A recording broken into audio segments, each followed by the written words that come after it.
यूं ही दस्तक होती उस दरवाजे पर, डिम्पल खिल खिल पड़ता मेरे गाजे पर।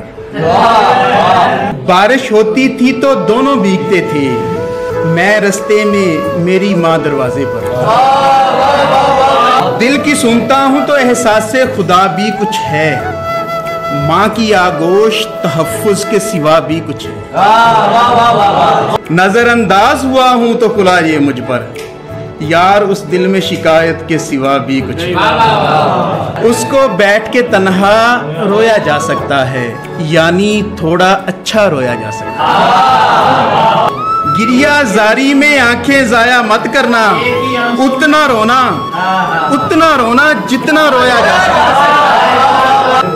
दोस्त ना हो तो पेड़ के सीने से लगकर भी अपने दिल का रोना रोया जा सकता है। आज तो यार ने हद ही कर दी बेखबरी की, ऐसे हाल में थोड़ा रोया जा सकता है। एक कतरा ही काफी है जो दिल से निकले, एक आंसू से पूरा रोया जा सकता है।